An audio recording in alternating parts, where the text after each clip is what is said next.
Bienvenidas y bienvenidos nuevamente a esta Constitución Económica parte 2. Seguimos con este nuevo formato, un poquito más dinámico, espero yo,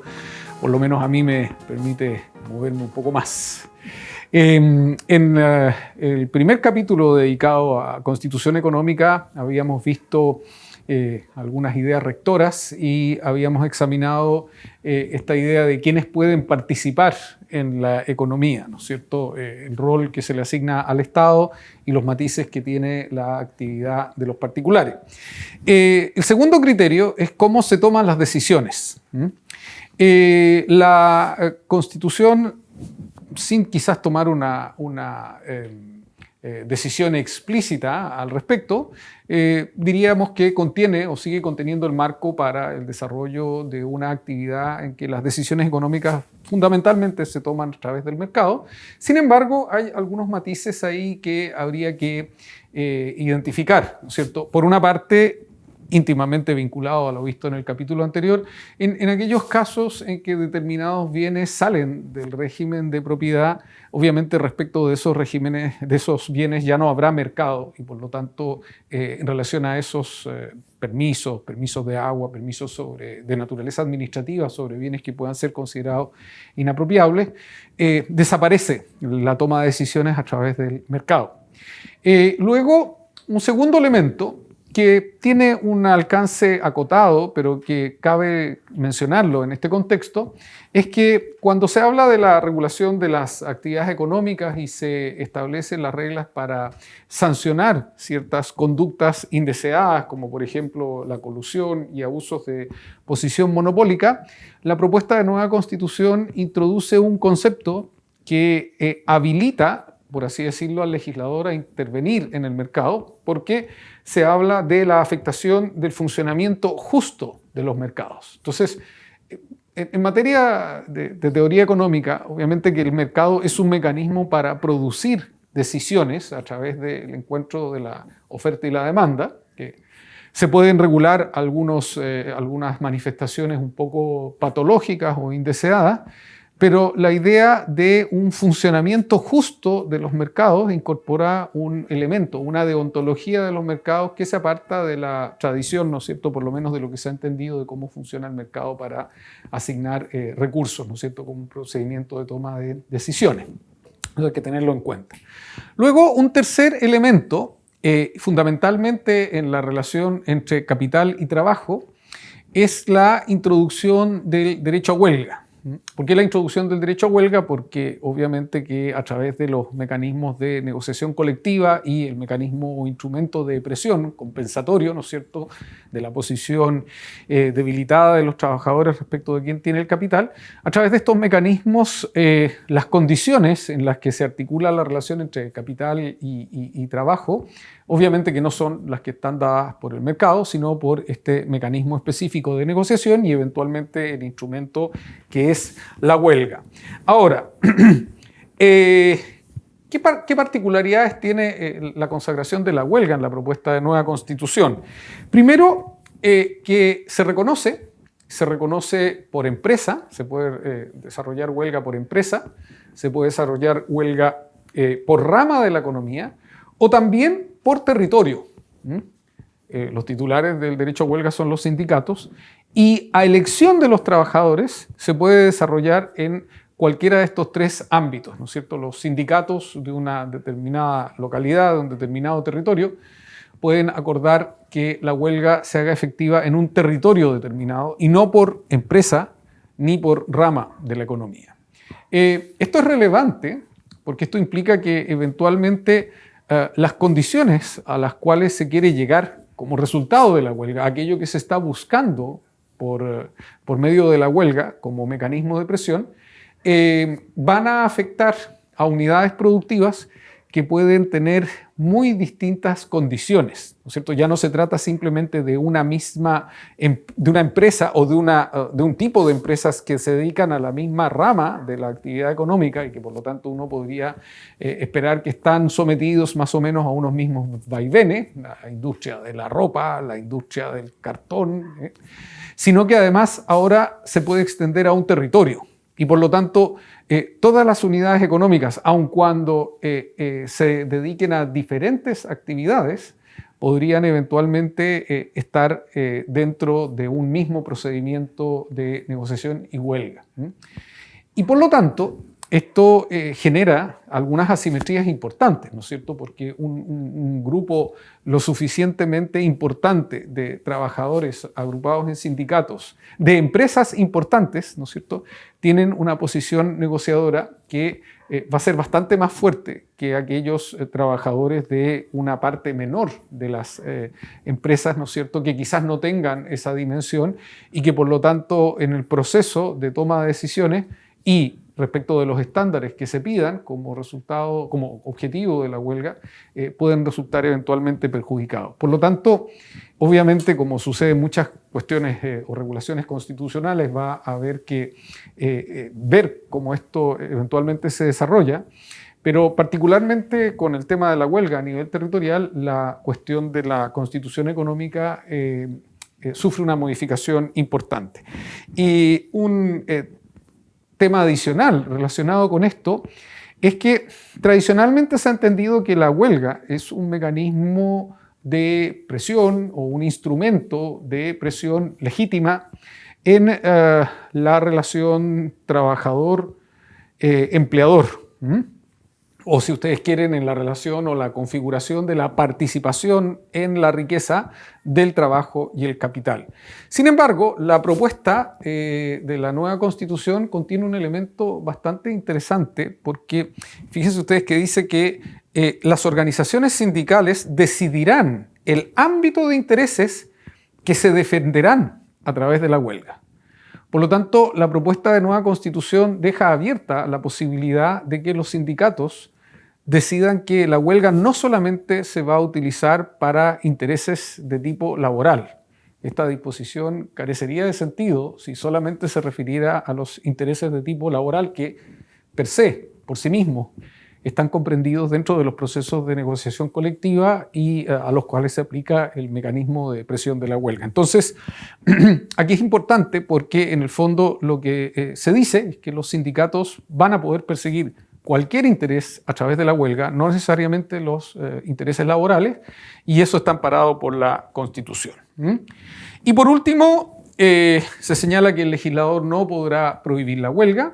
y sin decirlo de manera tan clara, se abre la huelga también a todos los funcionarios públicos, ya que solamente se les prohíbe a ciertos funcionarios, ¿no es cierto?, como las Fuerzas Armadas de Orden y Seguridad Pública. Todos los demás funcionarios públicos, ¿no es cierto?, tanto de la administración como del Poder Judicial, como del Parlamento, podrían eventualmente votarse en huelga o ir a la huelga, y la única restricción es que se pueden incorporar limitaciones para atender servicios esenciales que pudieran afectar la vida, la salud o la seguridad de la población. Esto es interesante porque desde el punto de vista de los derechos de las personas, no hay una cláusula general de salvaguarda que diga que los funcionarios públicos, ¿no es cierto?, no podrán ir a huelga cuando esto afecte otros derechos fundamentales, ¿no es cierto?, que no sean la vida o la salud. Aquí hay una cuestión de balance que la digamos, Constitución decide en favor del derecho a huelga frente a otros derechos como podrían ser incluso los mismos otros derechos sociales que no sean el derecho a la salud, el derecho a la seguridad social o el derecho a la educación. Dijimos entonces que el mercado sigue operando, pero con algunas restricciones o con estos elementos que acabamos de mencionar. Por otro lado, la Constitución introduce un fuerte elemento de planificación en varias disposiciones, ¿no es cierto? Solamente voy a señalar algunas. El Estado establecerá una política para la actividad minera y su encadenamiento productivo. En otra disposición, el Estado tendrá el deber de fijar una política nacional portuaria. En otra disposición, el Estado fomentará los mercados locales, ferias libres y circuitos cortos de comercialización. O sea, hay varias disposiciones en las que se fija un marco de actuación en que con ese marco el Estado queda habilitado para desarrollar actividades de planificación y por este lado, ¿no es cierto?, extender quizás una acción que bajo el régimen de la Constitución de 1980 no parecía, aun cuando era posible, no parecía tan extendida. Por último, para cerrar y no extendernos mucho en esto de la Constitución económica, algunas notas sobre el Banco Central, ¿no es cierto? Se mantiene el Banco Central, se sigue señalando que es un órgano técnico y autónomo, se le definen ciertos objetivos, ¿no es cierto? Sus objetivos son velar por la estabilidad de los precios y el normal funcionamiento de los pagos internos y externos. Y dice la propuesta que para el cumplimiento de sus objetivos, el Banco Central deberá considerar la estabilidad financiera, la volatilidad cambiaria, la protección del empleo, el cuidado del medio ambiente y patrimonio natural y los principios que señala la Constitución y la ley. Cuando se incorporaron estas disposiciones, se escucharon algunos comentarios que decían que, bueno, en realidad esto no era muy relevante porque el objetivo del banco seguía siendo velar por la estabilidad de los precios, cuestión que antes no estaba en la Constitución, o sea, no está en la Constitución de 1980, está en la ley orgánica del Banco Central, pero ahora se incorpora y está a nivel constitucional. Pero el punto está en que estos elementos nosotros tenemos que coordinarlos con la idea que ya habíamos leído en la sesión anterior de que el Estado desarrolla su actividad en el marco del pluralismo económico. Y esta expresión, pluralismo económico, es bien interesante porque puede significar dos cosas, ¿no es cierto? Una, puede significar lo que en ciencia económica se entiende por pluralismo económico a partir de un manifiesto internacional de estudiantes, ¿no es cierto?, del año 2014, en que se proponía abrir la mirada en el sentido de, dicho de manera muy gruesa, de que todas las teorías económicas pueden implicar un aporte y por lo tanto no deberíamos quedarnos con una sola teoría hegemónica al momento de enfrentar la economía. Y obviamente esto tiene implicancias al momento de entender la institucionalidad económica y eventualmente el carácter técnico del Banco Central. Esa es una idea, ¿no es cierto?, del pluralismo económico. En Chile, ¿no es cierto?, formó parte de esta carta un grupo que se llamaba Estudios Nueva Economía, y dentro de él una persona bastante relevante en materia económica, que es José Gabriel Palma, a nivel que hoy día existe algo que se llama coeficiente de Palma, que corrige, ¿no es cierto?, la forma de cálculo de desigualdad del coeficiente de Gini. Solamente para que entendamos que esto es una propuesta que es bastante, digamos, tiene un pozo, tiene un fundamento bastante importante. La idea de pluralismo económico, que podríamos decir en su vertiente del método. Pero por otro lado, a uno le entra la duda, a partir de otras disposiciones de la Constitución, si en realidad quienes redactaron esta disposición estaban pensando en esto, en este pluralismo económico, o estaban pensando más bien en lo que se conoce como economía plural. Economía plural que desde el punto de vista de los estudios constitucionales sobre economía corresponde a lo que se podría decir un proceso de acuerdo entre distintos actores económicos, particularmente en el proceso constituyente boliviano, y que implica la valoración, ¿no es cierto?, no de un solo modelo, sino que de distintos modelos, ¿no es cierto?, el modelo de producción o de participación económica del Estado, el modelo de producción económica de las comunidades, donde nosotros podíamos adscribir quizás a los pueblos originarios, el modelo de producción de las cooperativas y el modelo de producción de los particulares, ¿no es cierto? Y si uno mira las disposiciones de la propuesta constitucional, bueno, están estos cuatro sectores: una participación importante del Estado, el reconocimiento de los pueblos originarios y el manejo de sus riquezas y el reconocimiento de sus procesos productivos, un reconocimiento explícito a las cooperativas. Esto podría, ¿no es cierto?, dar una pista de que estamos ante esta lectura de lo que es en realidad una economía plural más que pluralismo económico, y el reconocimiento del ámbito privado. Ahora, esto es relevante, como digo, para la interpretación de las funciones del Banco Central, porque en cualquiera de los dos casos esto tiene incidencia de cómo nosotros vamos a entender la idea de la función del banco en relación a la estabilidad, velar por la estabilidad de la moneda, en relación a los otros cometidos, como por ejemplo la protección del medio ambiente o la protección del empleo. Yo podría llegar en algún momento a decir, mire, usted debe detenerse en su procura de la estabilidad de la moneda, y aquí debe poner más énfasis, ¿no es cierto?, en velar por la estabilidad del empleo. De la protección del empleo. Y un último punto, aun cuando aquí hay mucho más que decir, pero para no aburrir en este tema, de pronto puede parecer un poco técnico, pero es vital, además pensando en que una economía sustentable es la que va a permitir el desarrollo de los derechos sociales,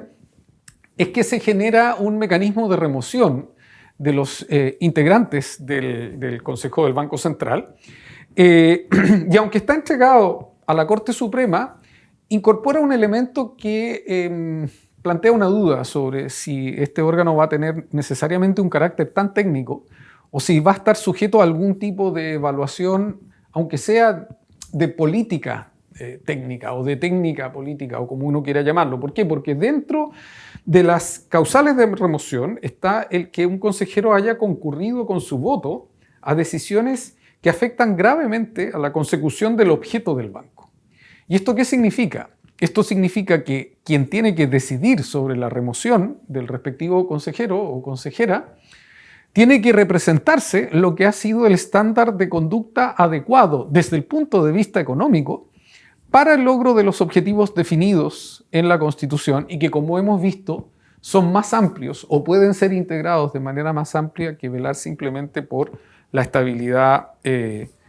la moneda. Entonces, ese es un tema que estimo que parcialmente al menos cambia el estatus de los consejeros del Banco Central. Bueno, mucho más que decir en esto, ¿no es cierto? Uno como académico de repente se entusiasma, pero yo creo que